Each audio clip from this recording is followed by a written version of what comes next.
What are you doing? What are you doing? What are you doing? What are you doing? What are you doing?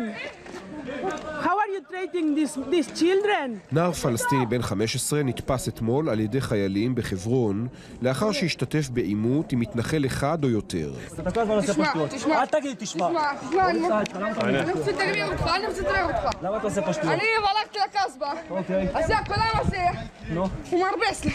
ארג'ה, שמעת אותי? ארג'ה לך, סתום את הפה שלך. סתום את הפה שלך. סתום את הפה שלך. שתוק. עצרו.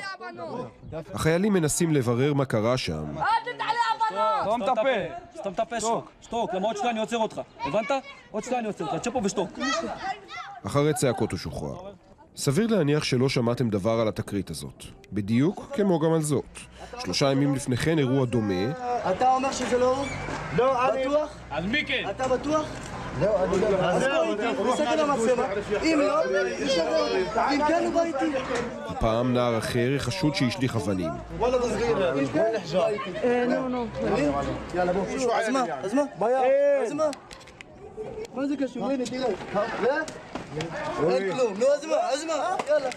שוב, גם הפעם החיילים עומדים מול ספק נער, ספק ילד, ומנסים להבין אם הוא אשם. גם הוא משוחרר.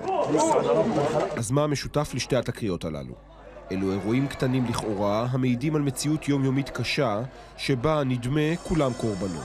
חלק גדול מן האירועים הללו מתועדים על ידי מצלמות הפלסטינים, בדיוק אלו שצילמו את דוד הנחלאווי.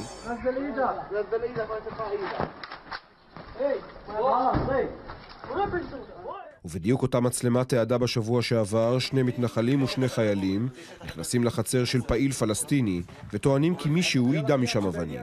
אתם כנסו הביתה, זה שטח שלנו, איפה החוצה? מותר לי לעמוד איפה אני רוצה, מתי אני רוצה, זה החוק. יופי, סתום את הפה עכשיו. לא מסתום את הפה, למה תסתום את הפה? סלאמוס, דן פנימה. בסדר, פעם באה צלמי, אם היינו יודעים, היינו שוברים להם את העצמות. עכשיו, אנחנו מגינים על יהודים, זה התפקיד שלא להגן עליך, פרצוף תחת. לא, אתה גם עדון עליי. זה העבודה שלך.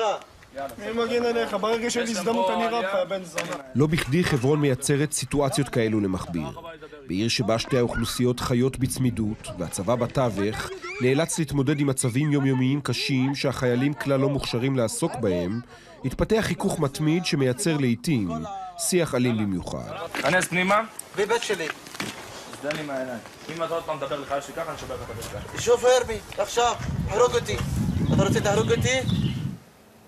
זו המציאות היומיומית והיא בלתי אפשרית לשני הצדדים. זו התגובה של צה"ל. החיילים פועלים מדי יום במציאות מורכבת למען ביטחונם של כל תושבי הגזרה. האתגרים דורשים מקצועיות, נחישות ושיקול דעת, ולכן החיילים עוברים סדרת הכנות לפני התעסוקה המבצעית. על כל אירוע חריג יש מאות אירועים המטופלים באופן נכון ומקצועי. כשיש חריגה מהנורמות, הדברים מתוחקרים ומטופלים בהתאם לצורך.